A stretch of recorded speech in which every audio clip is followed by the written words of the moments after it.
We're gonna give it just one quick second so that way I could drop this link on a couple sites. I wish I could do it beforehand, but we're gonna fine tune all of this.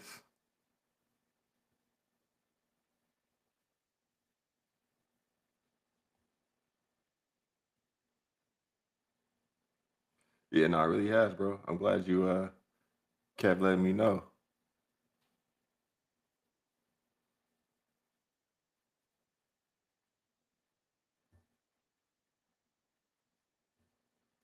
No, we really did.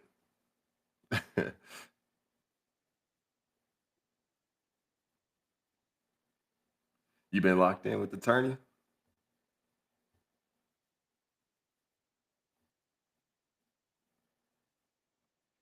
Is you in Philly, right? I'm off. They got sports betting out there?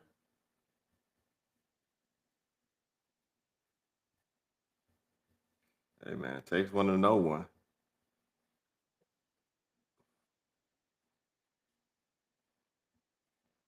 Nah, I'm a STN. I'll be at the stations.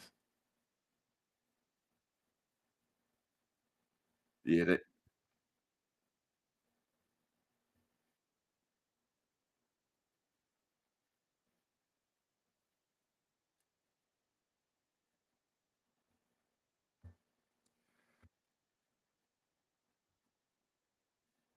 that's crazy because I just saw that I think it's in Maryland. Baltimore did. City of Baltimore just filed a lawsuit against DraftKings, FanDuel, and their parent companies, alleging that they're discriminatory in their practices and they targeting people and they got algorithms that is basically saying, y'all moving kind of, I think y'all getting over too easily on people.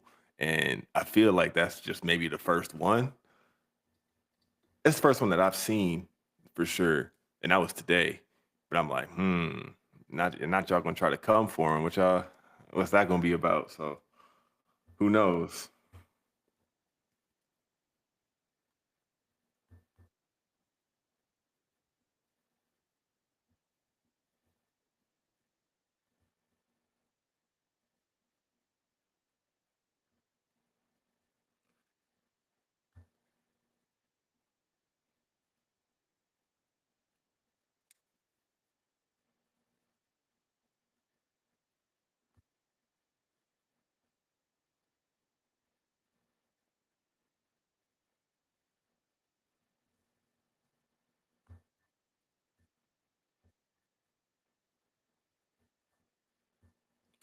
You know where it was at?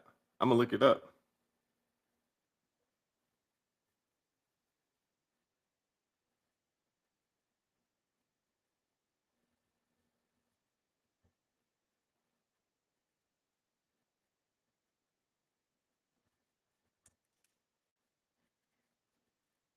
Yeah, it's kind of like you already know. Maybe something was up. Something was funny.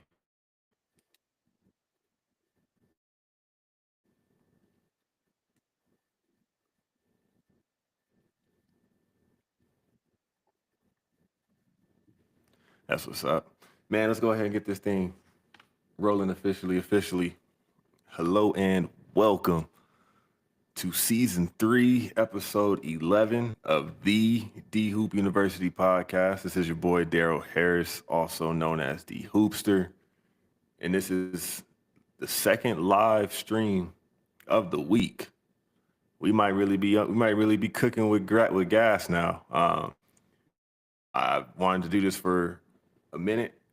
The capabilities are in place. The seam is there. The play is set. The defense looking like they about to get sliced up.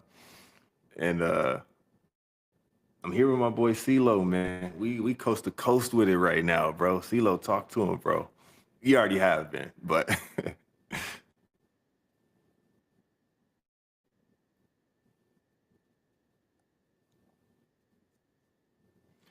first time on the pod. And it's funny because that's the bio of this pod. It's essentially, you know,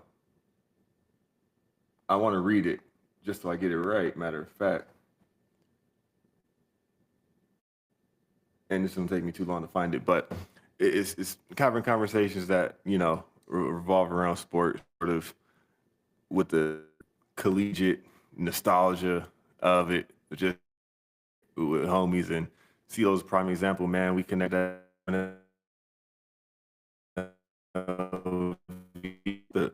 Not initially, but like I remember seeing you one of my first couple of days there, and we like both remember that story, and then like we didn't really start becoming homies for a while after that, and then after we did, we was definitely locked in. So from UNLV, wherever we go from here, man, definitely one of the bros. And you wanted to talk about this NCAA tournament, man. Final Four is on Sunday, I believe. No, is the first games tomorrow?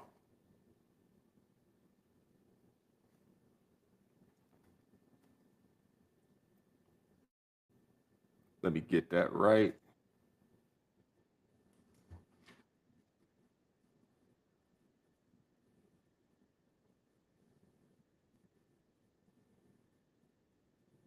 Yeah, basically. Yeah. Side note, which side note, which time zone you prefer for from a sports viewer perspective?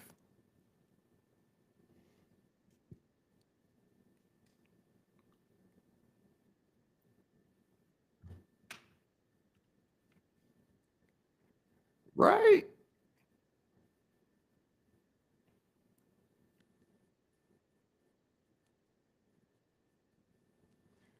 Facts. Not a night. Yeah, yeah. The night's not over.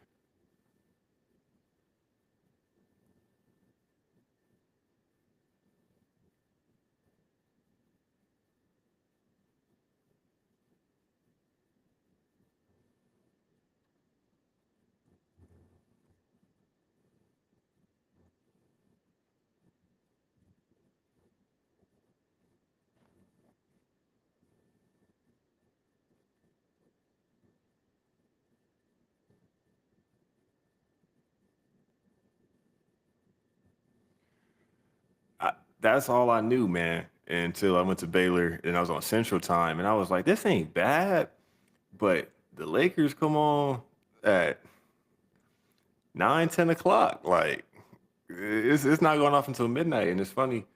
Now I'm working with a bunch of folks who are on East Coast time, and I get it mixed up all the time. I'm like, man, y'all think I'm slow dragging because it's almost 11 o'clock. I'm just responding to the email. I'm like, bro, I'm up and at 'em too though.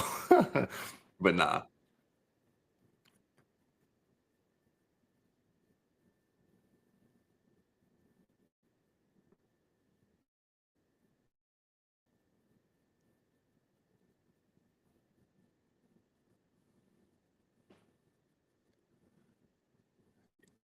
I wish I wish there was a regional representation in the Final Four, but we got Duke, Auburn, Florida, and Houston, who are all sort of southeastern programs, and the players are from all over. So that's not per se the case, but I do think the styles translate. It's funny, man. That's the big story to me. And then I want to hear whatever your takeaways mainly were from the tournament too. But this was the first season without the Pac-12. This was the first season where this season felt really different. NIL has been a thing for a couple seasons now, where players don't have to sit out for these transfer years. And on the previous episode with JB the Ticket, we were talking about how each team kind of is a snapshot of a different method that can succeed, but they are using it to succeed. For example, like Duke, they have all the freshmen. They got elite recruits, possibly some one and dones, kind of following the Calipari model. And Duke, that they've been doing that for a good 10 years now too. Since Tatum and even Kyrie and a bunch of these, dudes been in there for a season and coming out. Cooper Flag, almost a lock to come out next year, but Florida's a team with it's an actual team. You know, they got the right coach, they got the right point guard, they got the right big men. You know, people came around. I forgot where Clayton was from. Clayton was at a kind of mid-major school before he ended up at Florida, but it's you know they got their own story. Houston is just the athletes. We got those dogs. Like we sort of smash mouth style.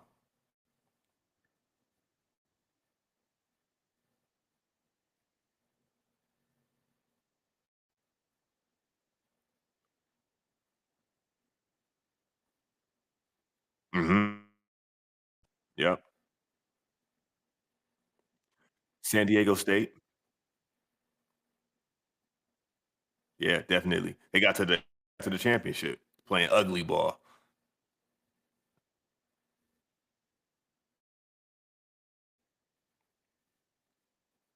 Yeah, yeah, yeah, bro. Who was yoked up?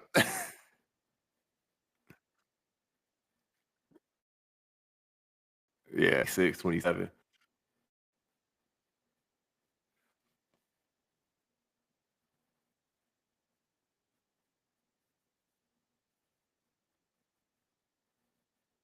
Mm. You know, so I kind of want to get into that game a little bit more. The last team note to mention was Auburn, and they have one of the oldest starting lineups that we've seen,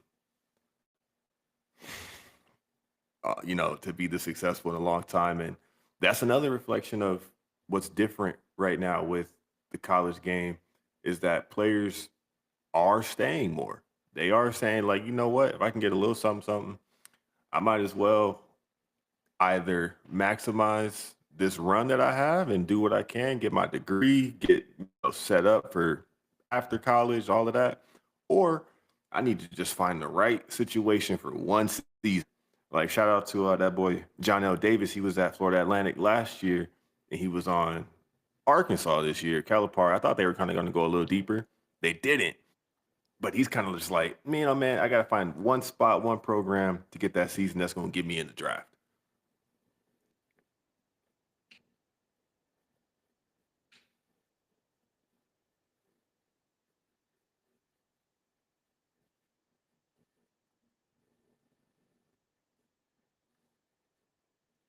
Wow, that's true. Mhm. Go ahead. Oh, man. All the boys so look, bro, it's almost alright, we gonna stay right here. We gotta yeah. Yeah, I think so. Yeah, I believe so.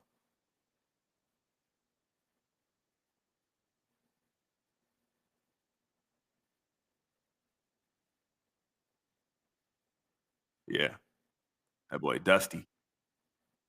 They were in the conversation, they were close. Yeah, they were close.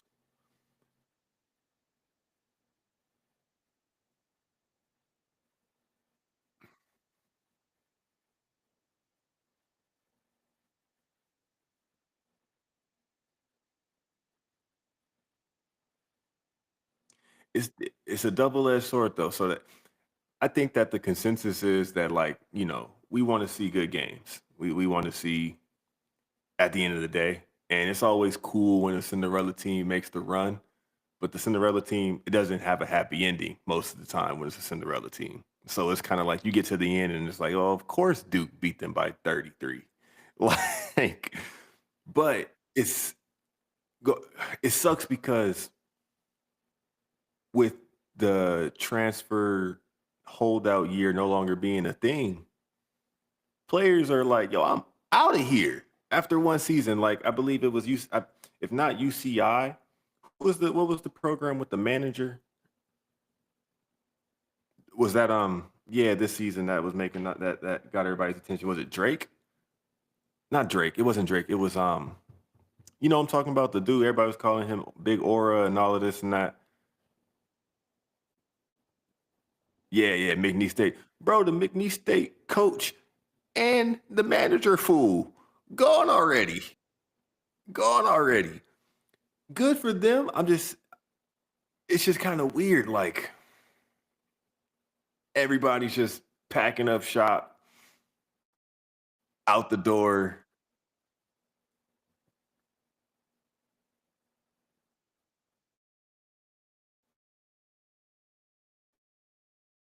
Yeah.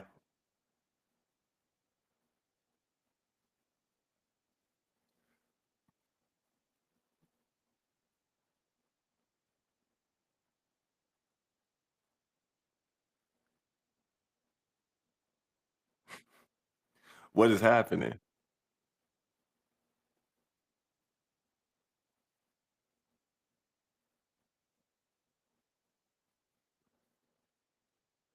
Yeah.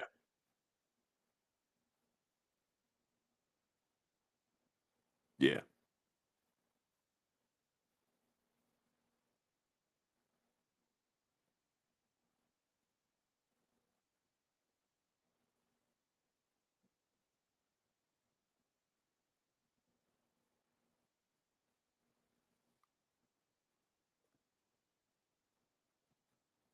Mhm.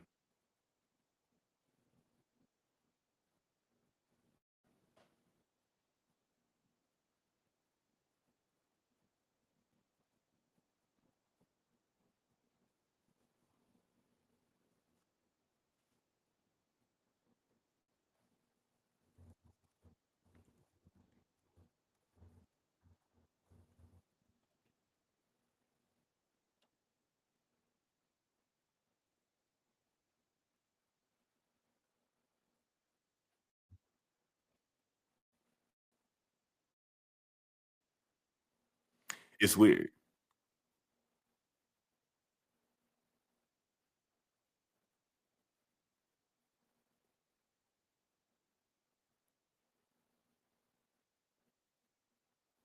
Mhm.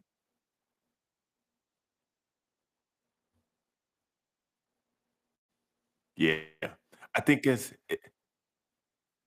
I think a quick fix, if I'm just spitballing, and of course they gotta go have legislation and they gotta vote on it and whatever. Quick fix is like, all right, look, bro, never again. 7 team maximum from one conference. You know, that just came to me as you were saying that. Whatever the number kind of might be, but like we got to put a cap to where I don't want to hear the argument of, oh, but man, are you already know the deal. 8 at most is coming out of this conference. So the whole conference can be undefeated, which is impossible, but that could be prevented possibly by an idea like that.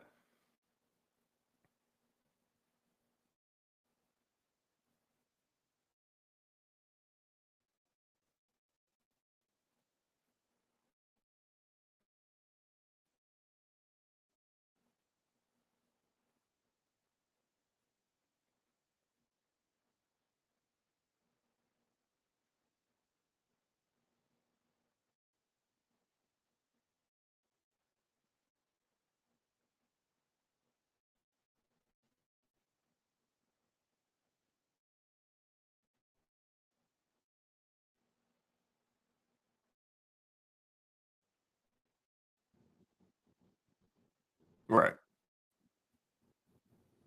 No, I believe it. I mean, you kind of can look at the college football model too, where they got the at large sort of the new expanded college football playoff, where it's like, look, two of these teams they might get smoked, but they're gonna get in there, and this that still does apply. Where if you win your conference tournament, you're gonna make it out of those mid major spots, but might need just like a few more. It seems like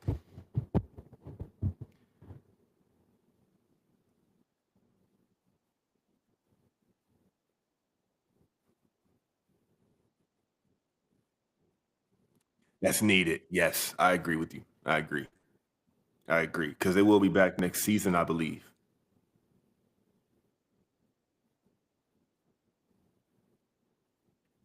Yeah, hopefully that's 25-6, like end of this year.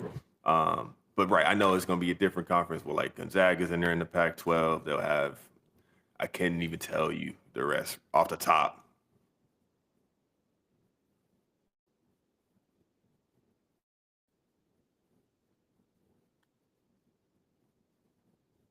left over. Yeah.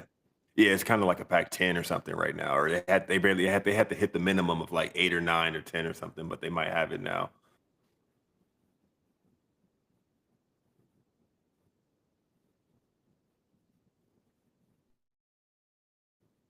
They could, and if not there, they might go to the Mountain West. And you're right, bro. You're right. That's what was missing because so for example, say let's just say that that happens this coming season for next year. The Pac-12 is now a conference. We now we'll have representatives out of there. We'll have teams that are playing just in there, and we'll put some respect on those teams' names more than Gonzaga playing St. Mary's and Sacramento State and these teams. But along with that, you just named like four schools from the Mountain West that are ditching going to the Pac-12, right?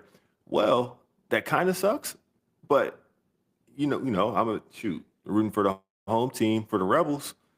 That also just cleared the lane for a team like us, a Reno, a Utah State, who's already been in the tournament a few years, a New Mexico who was in the tournament this year.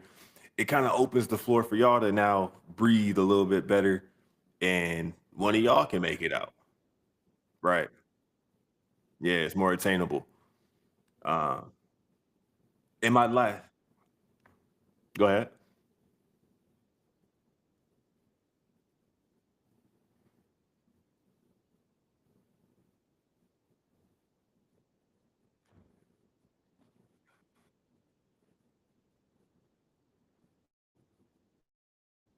Everybody is, man. Team USA, freaking.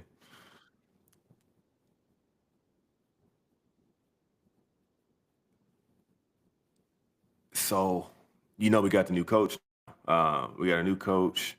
This boy Josh Pastner, and his first impression was the right one. He sounded like he had it right. And when we were talking about players ditching in the portal, I was going to mention how it's a bummer that we lost DJ Thomas. Were you there? Yeah, we lost D. Thomas, man, and that kind of the part that doesn't sit with me is like, all right, we had you for 2 years, fresh out of high school.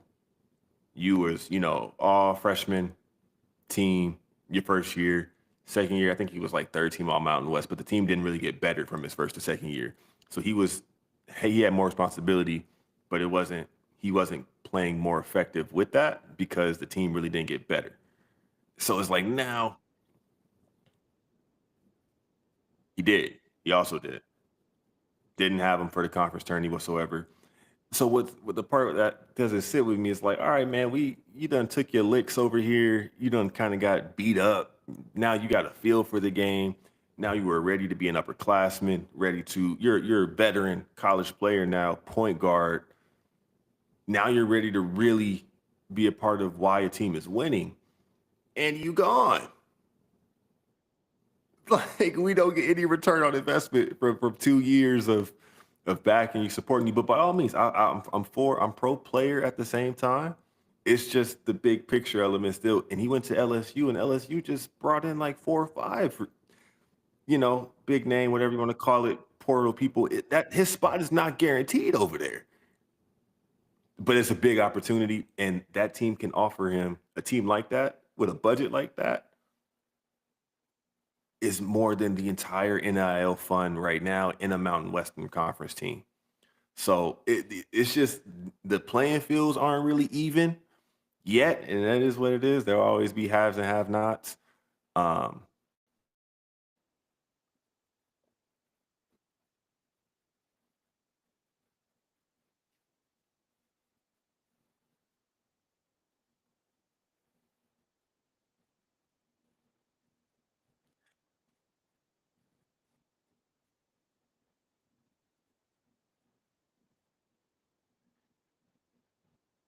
it's more is coming for sure because y'all want to be semi-professional. Well, we got to treat it semi-professional as well.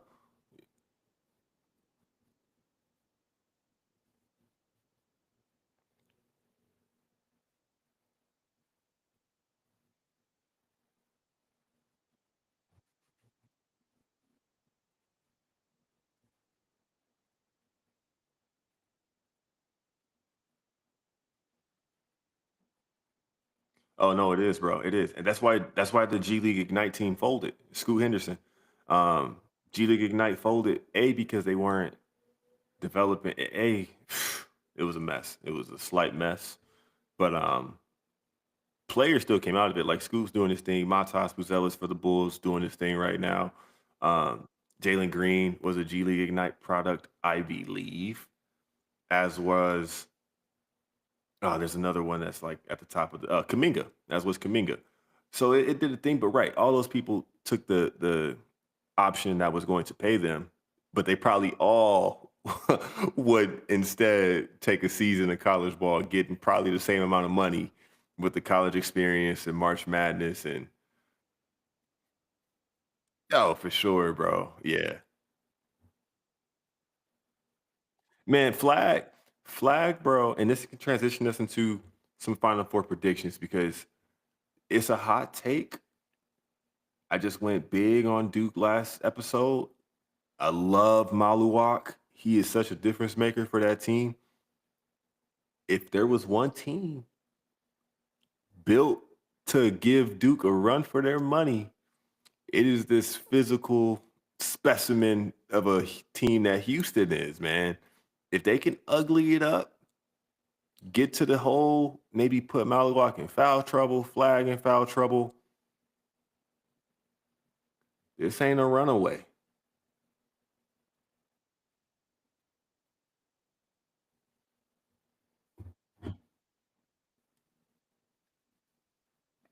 They can't. No, it's stout.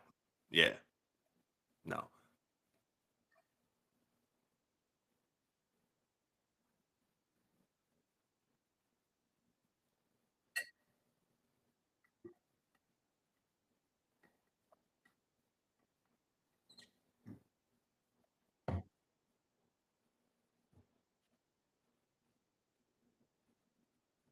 Oh, shaky is fair, right? Yeah, you go down 8-9, it can it's gonna get slippery. Yeah.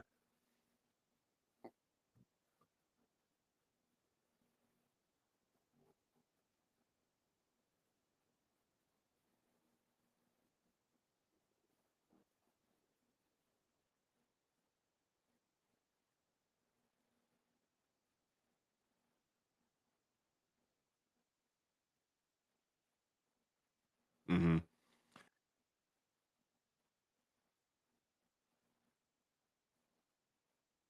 And Knipple.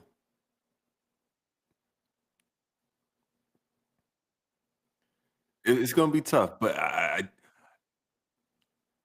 my betting mind is kind of like, hey man, don't run from Houston, bro. It's on tape. We've seen it all year. They not getting ran on.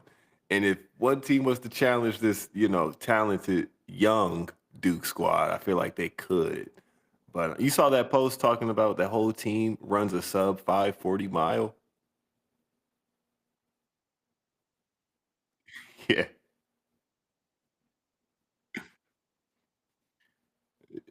Yeah, no, you got to respect that. What you think about? I thought that Auburn win was actually a little impressive. I didn't think they were going to make it out of the last round,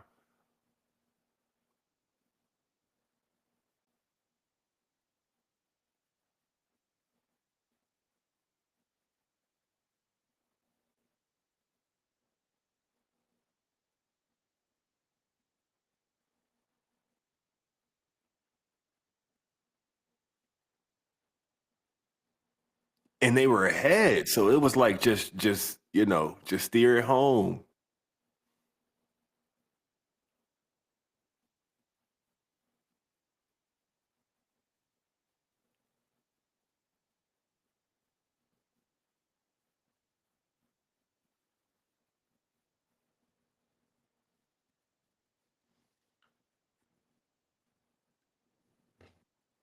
Now this is interesting too because these are you know, conference foes, if you will. Yeah. So there's some familiarity. There's a lot of commonalities on their schedule and who they faced and how they performed against so and so and what was successful when this team did this. Well, if we did this to them, we got to do this to, sort of geometry and preparing for this game, opposed to this Duke Houston where it's kind of like, yeah, y'all haven't had a taste, haven't seen each other yet. So this will be different where the Auburn one will have some familiarity. Florida was my pick. I cap you not. Florida was my pick. I didn't make a bracket this year just because I wasn't really locked in the whole way, and I wasn't putting nothing on it. It was like, it's fine. I've kind of done it almost enough, like to where I think I didn't last year, maybe either too, but I ended up watching way more of the tournament than I would have predicted. But I kid you not. You can ask my anchor Brian Loftus. I went around the news. I was like, "Who you like?" Like, I like Florida, bro. I like Florida. It's a team.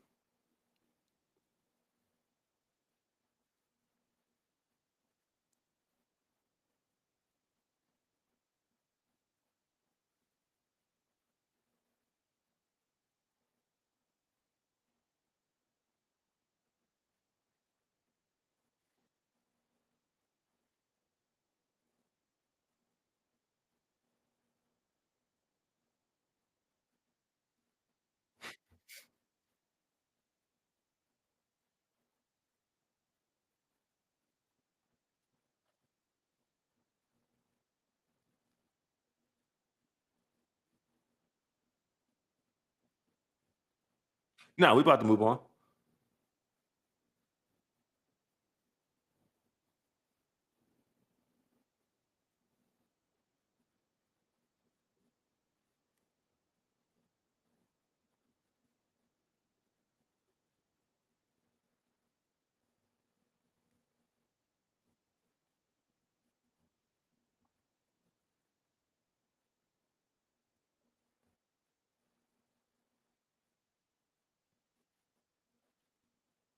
Yeah, he's in the portal.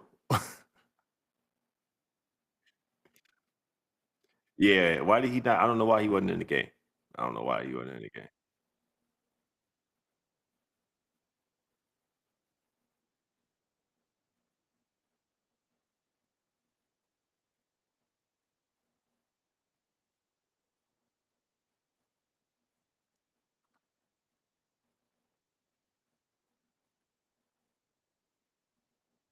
Yeah, I do. And that's why, bro. Yeah, that might have been the last time he saw Patino. Was on the trip home. Bro said, "Man, I ain't going to class tomorrow. I ain't. I'm done. Take me out of here."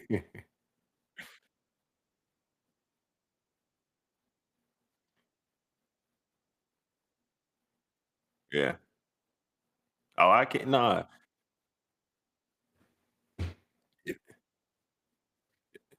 I mean, if anything, salute. He kind of kept the professional on the bench. He wasn't. Yeah, he didn't start pouting. He didn't throw no tantrum. Then it's on because then it's the coach's fault y'all lost because you got to call a timeout right there. You got to.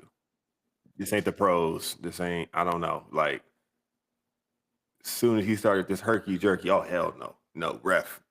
And I watched it back. He was standing next to the ref.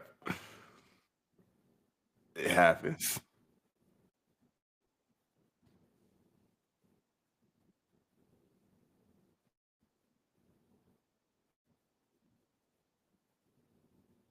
I did, and they were saying they were dissing. They were there was some chatter about what is this like Nova? This isn't. This is beneath you. Like y'all are going backwards, or what's your thoughts?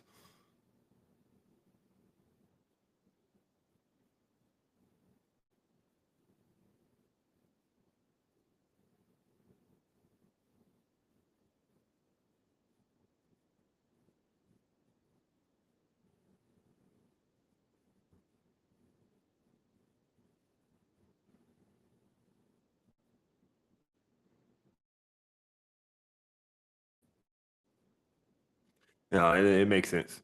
Now it makes sense.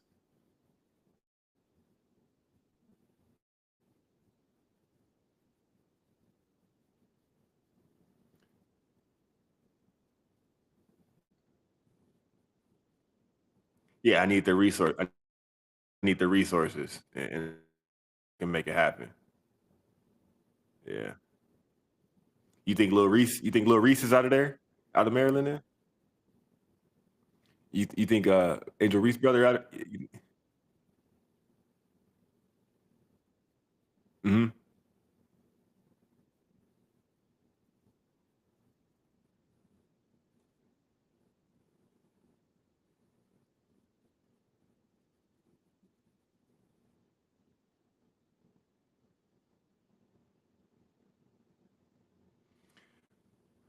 And I think now with the process, you could, yeah, a couple of names. Dylan Harper declared.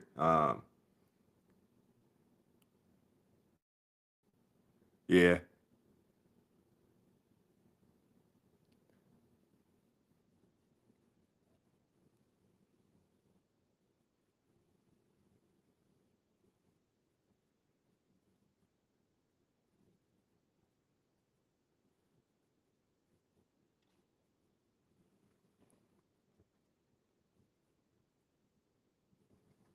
yeah, with those trash jerseys.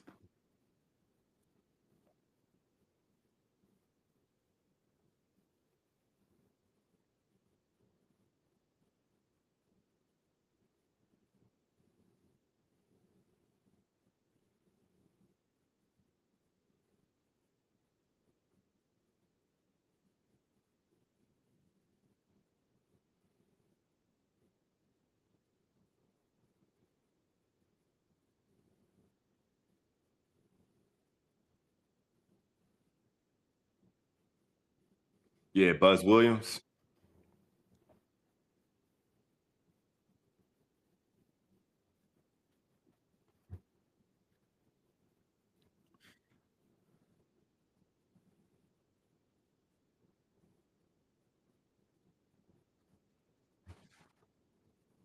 Why? Hey, yeah, he low key could, man, especially as a big with the fundamental foundation that gets the job done, man. Like people overthink some of these things, man. That, and of course, it helps that he's got some name value. He's got some name value, so people are going to pay attention. The sister doing doing her thing. So you look at like a Jared McCain. Some of these folks, Jared McCain didn't really get evaluated like the player he really was because his profile was more popular than whatever people really were studying his game off of. And then he goes after he goes doesn't get picked in the lottery. And first month of the season, he was easily the rookie of the year. On pace to become rookie of the year. So it's kind of like don't overthink some of these things. If you see a player that's demonstrating a translatable skill,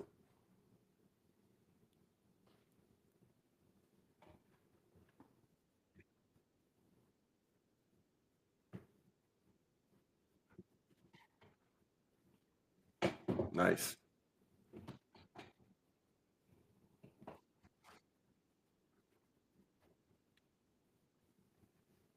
No, I scooped him up in fantasy. I was a little hurt when he got injured, man.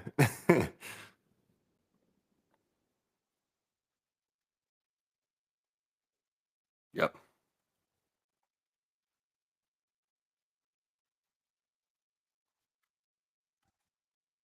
Not at all. Not at all. Bro played like 6 weeks. Yeah, he got hurt in like November. Um,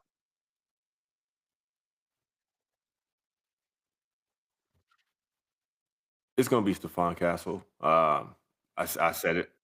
Yeah, I said it on here and I said it in December. I was like, nah, it's it's Castle. But this rookie class is actually slightly deep. We're not gonna stay there, but like I said, Booz Ellis can hoop. The Wizards got three rookies that can hoop. Keyshawn George. I know you tune into the Wizards, man. Them boys kind of get into it. I wrote about them. I wrote about them on NBA.com. They got some pieces. Hey, Sar is you can exhale because bro is legit. Not that he's gonna be the best player on a championship team, but you have a center that can stretch the floor and play this modern era. That is one of the toughest spots to fill.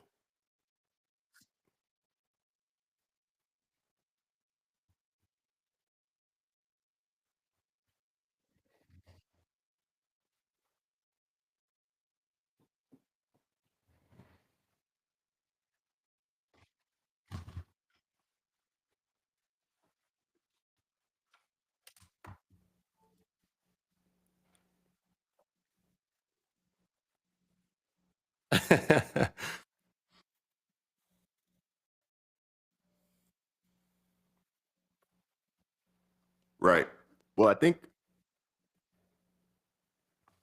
no, I just had to plug in the charger. I think that the way the odds work now, the bottom four teams all have equal odds. So I get what you're saying about wanting just to get them as many ping pong balls as you can. But I think the bottom four teams all get that equal percentage of yeah, yeah. It's changed up to where just to make it a little more unpredictable, even though that Wembanyama one was 100% predictable. But yeah, it changed a little bit to where the bottom four. It's not it's not reverse to where the one has the most. They grouped it like that a little bit for some you know. So yeah, it'll be them, Charlotte.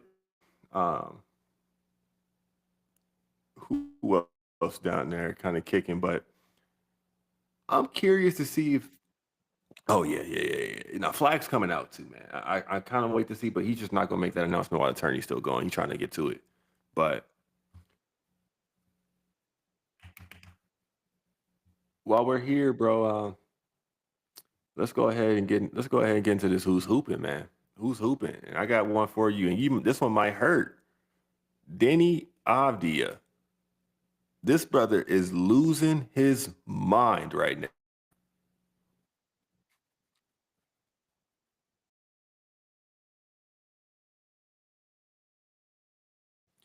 No, man. Hold on one second. Let me get this handy for you because his numbers over the past month.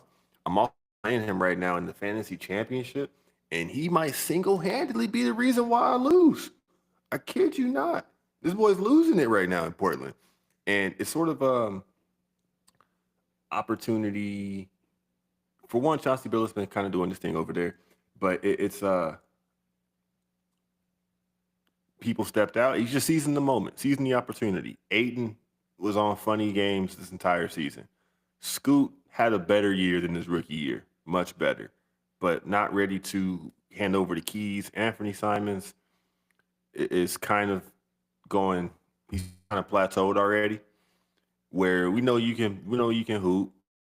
What's the ceiling, and what's the ceiling with you being our elite? Like that's not where you're not taking us deep into the playoffs. And Shaden Sharp has kind of fit Denny in a way that is really potent, bro. Denny over the last month, 25 and 10 are his averages. 25 and 10 with 5 assists, and he's got a couple triple doubles in that stretch as well.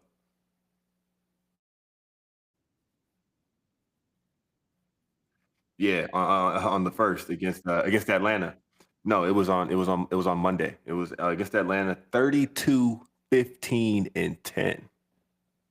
And that was in a win. I'm saying, man, that is literally the definition of this. And I like this segment because hey, especially when you got a little something on the game, you really tuning in. And A, there's not enough platforms that do just talk basketball that or whatever sport there it is that is that that gets a lot of attention. So with who's hooping, it's kind of like, hey, look, I saw this and it stood out. And Denny, man, Washington had him for the last. So that's why I wanted to highlight that SAR pick is finally a sigh of relief because you still got ways to climb out of there, but let Detroit be Exhibit A. If you get one piece right, in an impactful piece at that, like they have with Cade and like Alex Sarr can turn into. Now it's just about getting the side dishes. It's like, all right, we already know who making the turkey. Now we just need, who gonna bring, let's go get some mac. We can jimmy up the rest of Thanksgiving dinner. But we got the turkey, we got the ham, whatever that might be. But prior to that, I think that just the culture in Washington, the Bradley Beal era, if you will, it just wasn't serious. So how can a guy like Denny, who's got the potential, came in with a lot of, hype, because I want to say he's from Israel, and is one of the few players to make it to the NBA where he's from, and you saw this what he potentially brought to the table, but the team just wasn't serious, and but at the same time, you're 3, 4, 5 years in now, so you know what to expect, you know what it feel like. You come into your own, you've gotten better, but that is lined up with a a more competitive conference, a coach that maybe is just connecting with you a little bit better or just letting you do what you can do versus you trying to listen to young guys and vets that haven't necessarily achieved anything and you don't know where you fall in line and you just got to play finally. Same with Josh Giddey. You just got to play finally. And with some of that relief, and it's like, oh, hold on, we got something.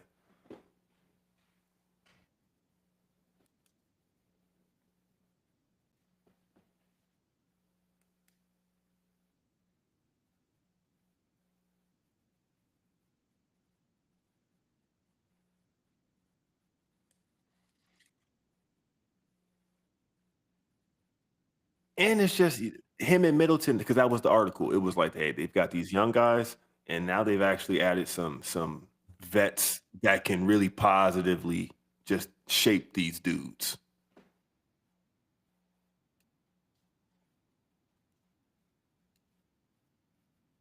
Ooh, that's right.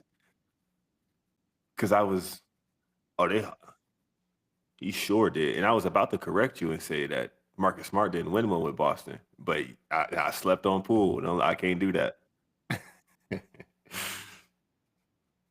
Right, 100. Come on now. He man, he got more playoff games than that entire roster. Yeah, he can tell you a whole lot. Same, and I was kind of this. I did a story about Detroit earlier in the season too, where I was like, hey, they got these young guys, yes, but we can't underestimate the residual pieces. Tim Hardaway Jr., Malik Beasley, Tobias Harris. You got some adults in the room now that can just be like, man, they got and Ron Holland and and Duran, bro. Duran, I came on here last year and said that, look, man, let me give Jalen Duran his shout out. Jalen Duran is hooping. I didn't have him down here, but he's hooping, and I say that because tonight he had a crazy stat line tonight. Let me pull that back up. Um, I drafted him in fantasy and let him go early in the season. Jalen Duran tonight, 21, 18, and 6. No Cade. They got the win, and Detroit clinched the top 6 seed in the playoffs. They will not be in the playoffs. They will not be in the playing tournament. But I can't. I said, hey, look, last year I said Jalen Duran has the makings of a modern Dwight Howard. I get it. It's gonna sound crazy. You know what I mean? But he has the frame and just a similar skill set that a young Dwight have. I'm not saying this man's about to be a 3, 4, 5 time defensive player of the year or first ballot Hall of Famer. Shout out to Dwight that just came through. Salute. Dwight and Melo going into the Hall of Fame is crazy, bro. Like, did Wade go in last year? He might, yeah, I think he might have. I know he got the statue down there and stuff, but it's wild to be in like to have seen these fools' whole careers, and now they're going into the hall. Yeah, and they try to comfort the white man, so I feel like that definitely made him feel a little vindicated in the all-time debate. Like, yeah, Shaq, get off me. Like, you know what I'm saying? I'm first ballot too, even though you ain't got the rings to show for it.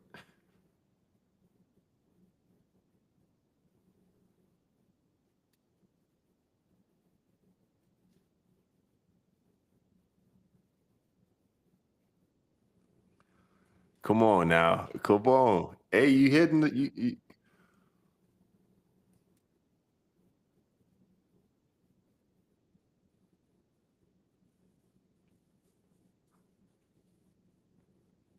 I kid you not. I thought we could have got Dwight last season and this season still. I thought we still could have scooped him for some impactful minutes. And we might regret it because that's the one thing that's maybe holding the Lakers back. Um,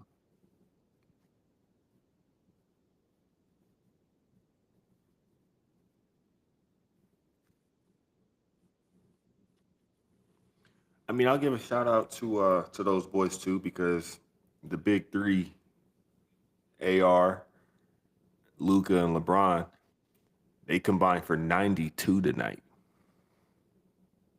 They put up 92 together. Um, Braun was the only one that didn't get 30. He had 27. And that's the template. I think that this team, we'll talk a little more playoffs and All NBA on the pod next week because the seeding implications are all over the place right now. So it's really going to be a last second kind of photo finish on who gets what spot and how the matchups are determined. So I don't want to even talk about it too much yet. But you look at a Golden State who's gaining confidence. They got their first win over Denver in 2 years tonight. They don't play a traditional center. Oklahoma City got past half the year without playing a traditional center, even though they now have a healthy front court. Except that didn't get the job done tonight against Houston. Houston got a statement victory over them that we'll talk a little bit more about. That's what I want to kind of highlight before we get out of here.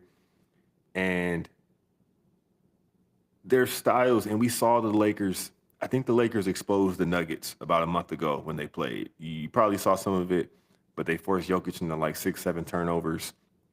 They helped heavily off of everybody. They said other players will beat us, but we can't let Jokic get the easy ones, and we can't let him get comfortable. We got to just hit him all game. Golden State did that tonight. A couple teams have beaten Denver using sort of the same mold, and basically getting back to the us not having a center element.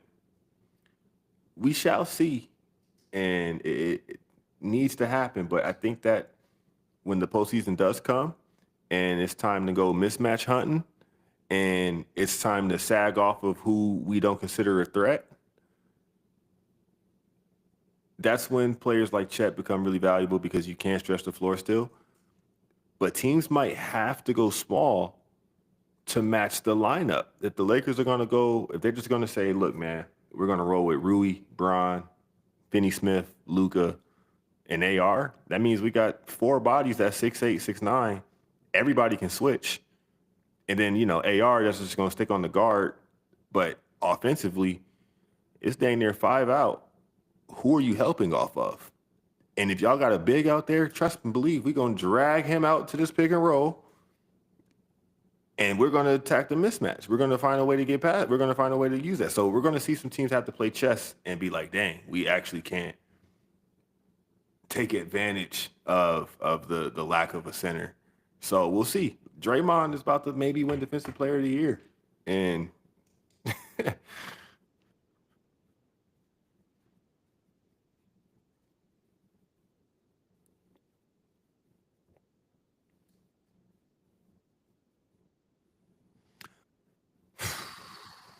that was an episode a couple back. I said it was called The Ghost of Golden State because, bro,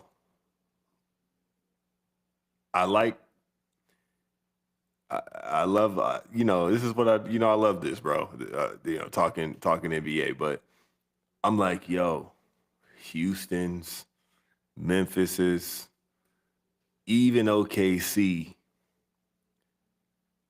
y'all ain't ready for when Steph goes into that mode in the postseason.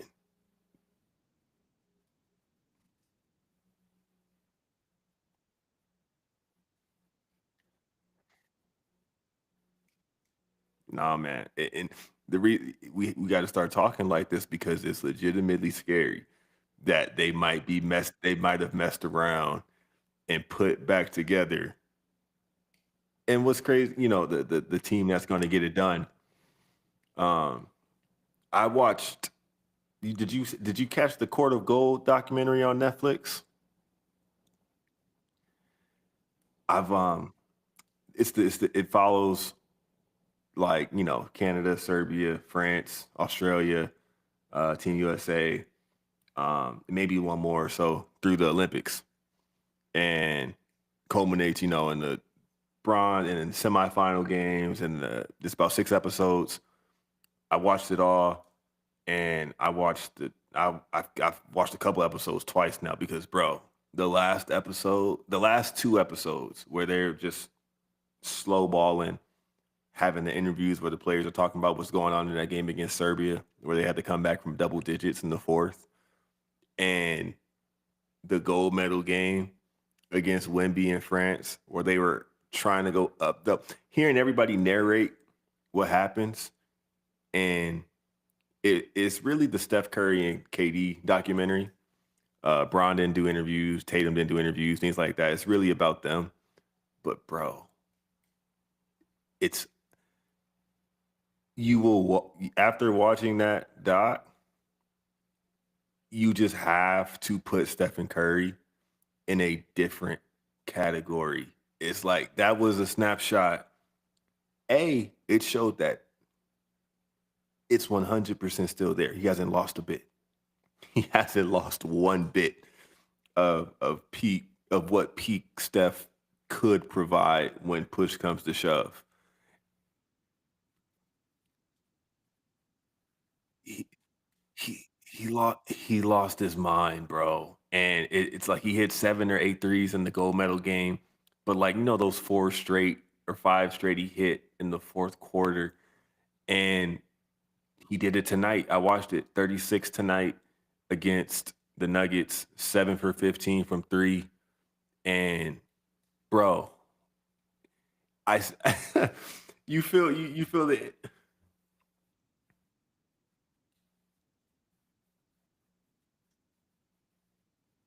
Yeah, yeah, 51 and 52 the other night.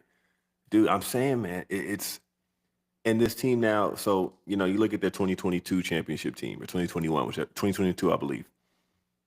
You still had Clay. Clay wasn't Clay, but you still had Clay. You had Dre. Um, you had Poole.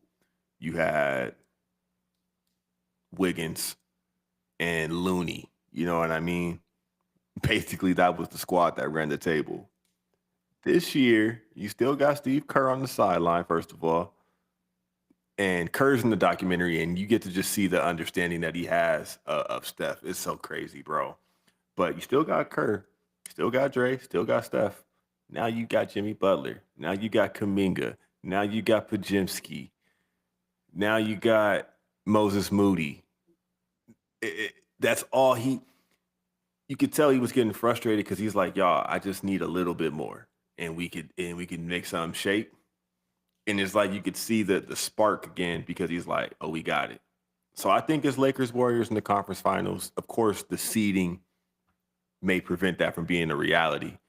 But I think that it's one of those two coming out of the West because those veteran teams, they understand LeBron knows what it takes to get past Steph. Steph knows what it takes to get past LeBron. Jokic knows what it takes to get past anybody. That's it. The rest of these teams don't know what it actually takes to get 4 rounds into the playoffs. And Luka now also has a feel because he led Dallas to the finals. But it's just like I don't think that without proving you have done it and can do it, that it's going to happen until I see it. OKC, I think it's one more year away. Go ahead.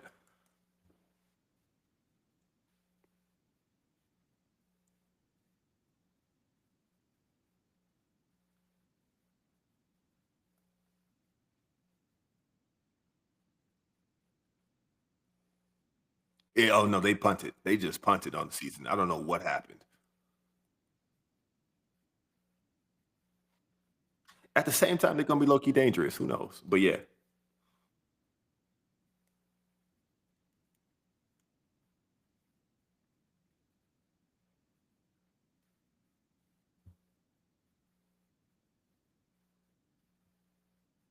nah.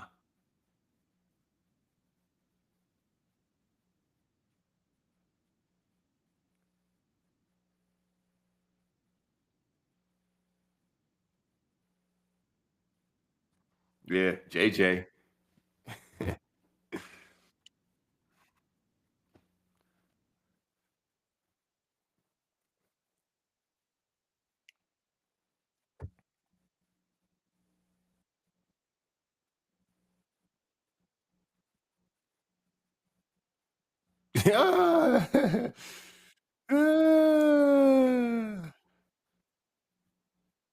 Nah, bro, I got on here and talked about that whole game for 30 minutes because we can't forget Yoke Dog smoked the bunny with about 30 seconds left. That also kind of would have been the finishing touch. It was like that. Remember Tim Duncan missed that gimme against the Heat in like 2012 or 2013 or 14, and it was just one of those where it's like, oh my goodness, I can't believe I missed this one, and that's the one that mattered. But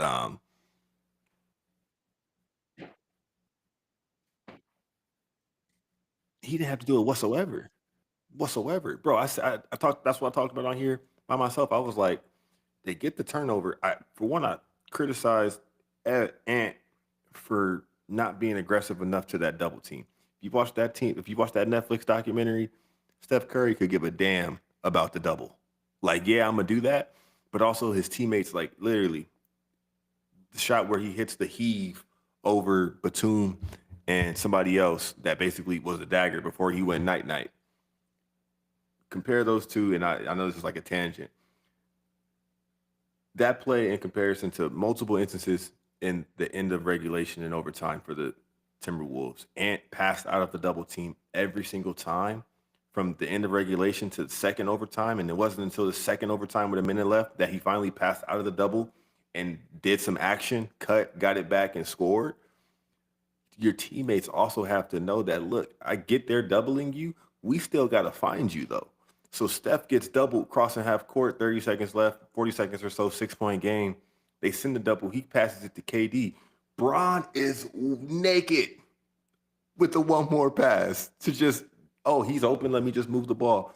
Kevin Durant doesn't even acknowledge LeBron, throws it right back to Steph because he understands that, look, this is what we need to do right now. You need the ball. You need to be taking this shot.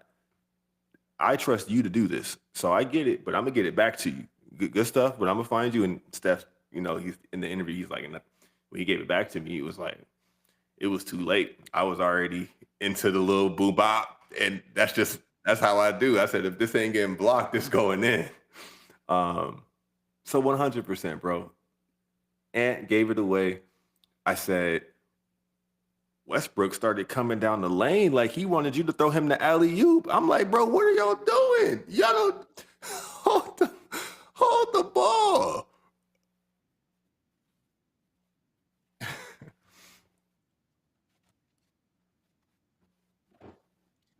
Yeah. So I do want to talk about Houston, and this can be the last thing, um, because that was a statement victory tonight. The Thunder had 11 wins in a row, and beyond just that 11-game winning streak, they had won 10 road games in a row, which is very impressive. Um, okay, Houston handled those boys tonight. A healthy Oklahoma City, they handled them for real. Um, Up by double digits almost the entire game. OKC cut it to 9 in the fourth quarter. It didn't get any closer than that, and they still lost by 15 or 16. Final score. Um, Jalen Green and Shingun combined for 65. Amen Thompson kept doing his thing. He had a couple really nice possessions on Shea Gilgeous-Alexander, and he might be the Shea stopper. To bring this back to Westbrook, the analogy I've made for Amen Thompson is, imagine if Westbrook was 6'6", 6'7".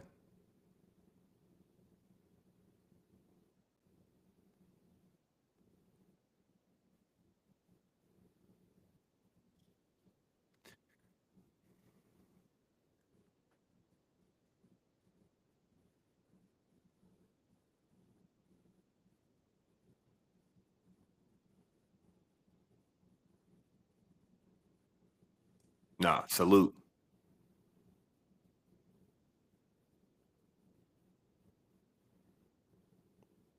This was huge. This was a huge step forward this season.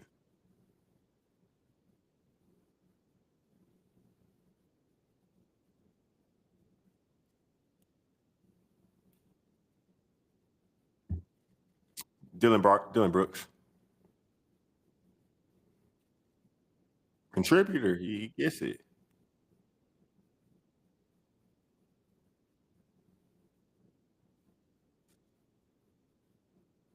Steven Adams,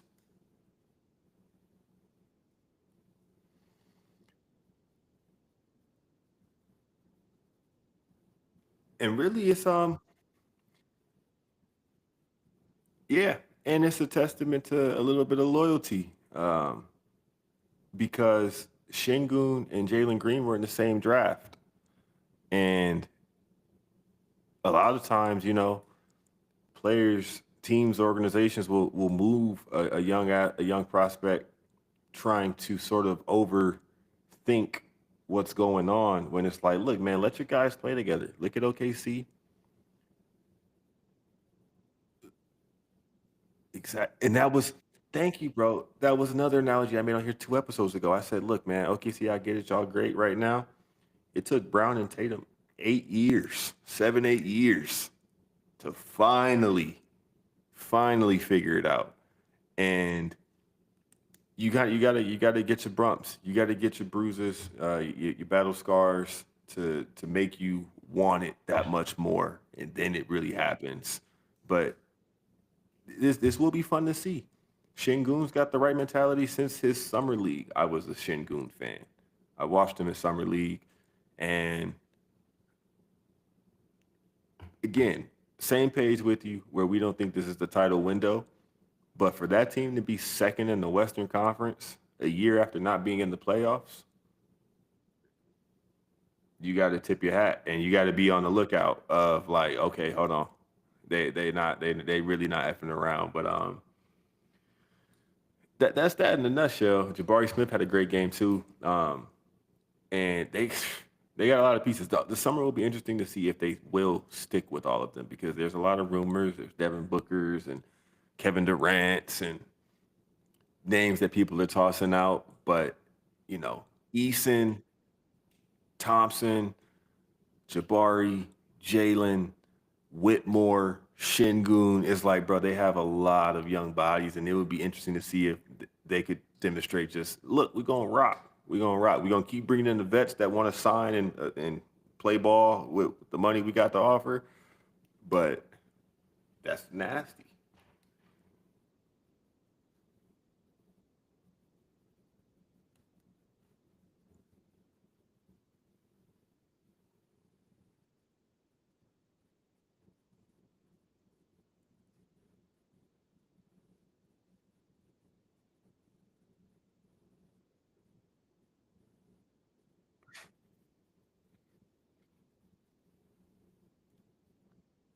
Nah, I'm with that. Let's do it.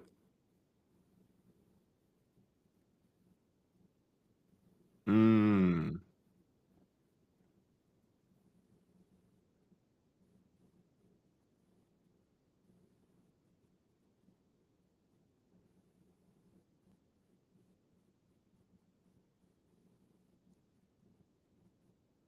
yeah,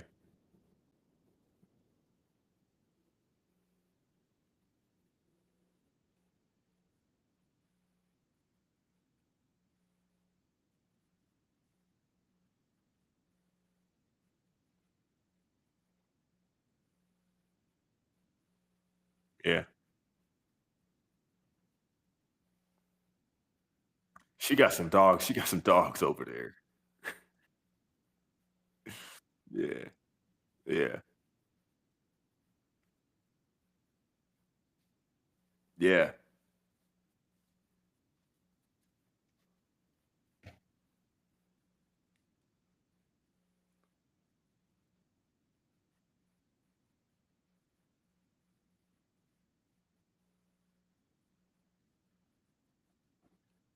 They sure did.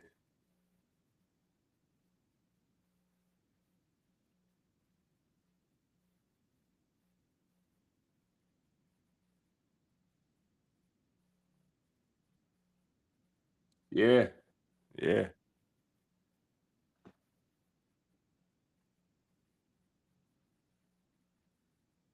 Yep, on the map.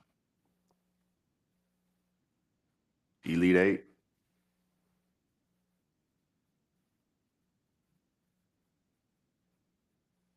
That too.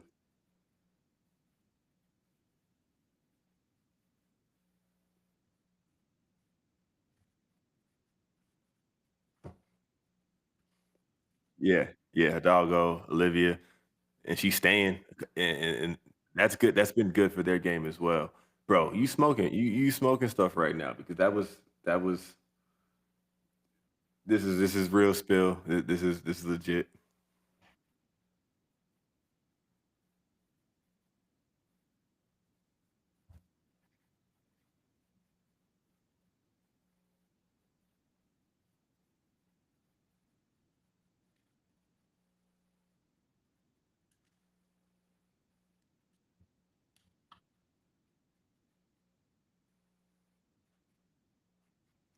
Yeah, it just kind of wasn't fun.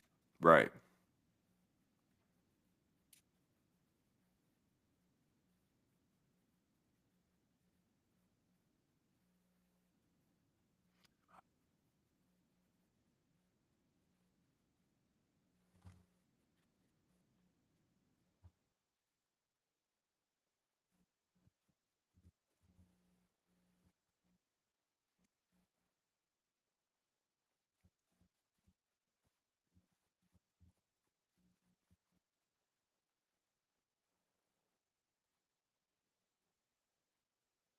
No, go, no. Before you do the next one, bro, that was that's the real deal, man. Because same last season sucked me in, and I definitely watched more of the women's tournament last year than the men's tournament, hands down. That for me translated right into following the WNBA like I never did before. I played fantasy WNBA. I'm all the way locked in, literally now. I'm playing with them on 2K, like. So I wish I did catch a little more. The men's team did suck me in. There were some stories to follow with the whole Duke and whatever, whatever. But I'm gonna get familiar with these girls. And what's crazy to me about the women's tournament in the WNBA is that Paige is going to be in the WNBA in next month. That is an insane turnaround. Like last year when they were putting all this on Caitlyn when she kind of started a little stall, I'm like, well, y'all realize she just played a full college season, same as Angel. Like, nah. So right, and went from November, October, which is really the beginning of the academic year. You getting ready, cleared through. Now I'm a professional. By the time I would be like ending the school year, it's crazy. But nah, go ahead. That was clutch, bro. Good shout out.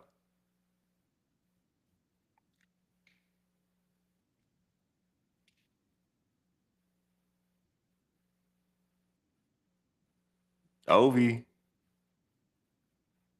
yeah, yeah, yeah, yeah. Wasn't it a winner? Wasn't it a game winner too?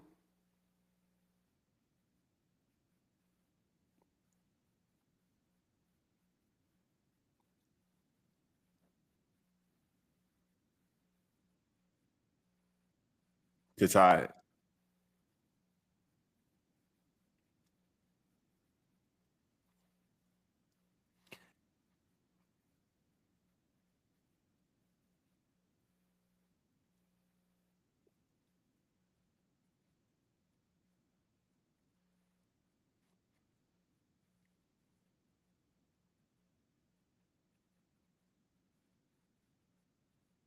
Yeah.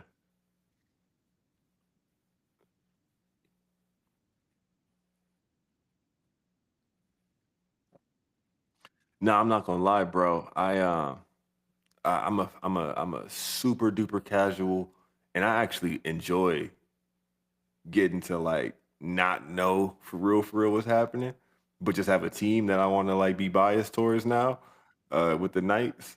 But my boy Sasowski, I might have saw the push alert from ESPN or something on social media. But my boy Sasowski at the desk was like, "Bro, Ovechkin, he's two away from Gretzky." I said, "What the?" I said, "Nigga, what?" I said, "Damn, Ovechkin's still out there. That brother getting to it. Like, salute. I ain't even know. I ain't even peep. Like, yeah."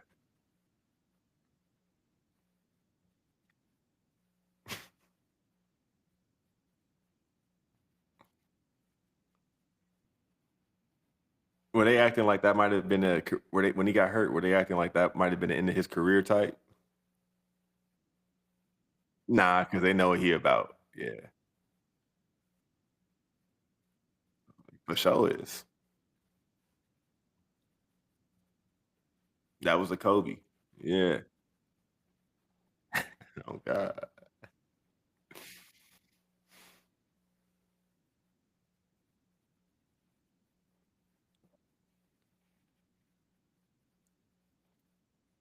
Yeah, we got yeah, that Brady, the Brady syndrome. Look, I'll let y'all know when I'm done.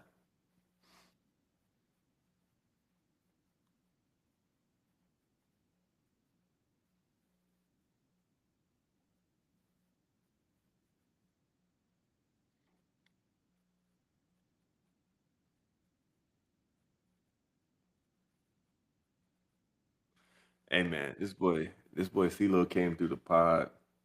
First appearance in the classroom said, "Look, I got notes. Nigga, I'll come in front of the class. I'll say what I gotta say. You know, let's y'all got questions. You feel me? I got answers. Nah, we gonna definitely connect on here more frequently now because this was money. Yeah, I told you let's try and do like 30, 40 minutes. So I already knew, man, because this is overdue to just chop it up anyway.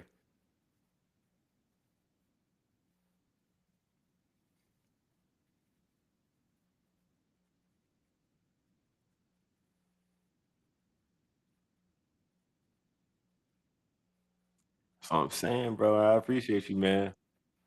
Nah, bro, and that's literally the beauty of this thing too, bro. It's like we ain't nothing but a screen away from me from whoever it needs to be. Um, and we gotta keep that network going. So y'all do y'all homework, which is to like, follow, interact, leave the show a rating, do something. We don't ask nothing else for y'all. It's pass or fail. Do your homework, tap in with the gang on socials, and I look, man, like my granny said, I can show you better than I can tell you. It's two live streams in a week. We coming. It's that time of year where we got to talk about these games in a real way. So hop aboard, or are you missing? You missing out,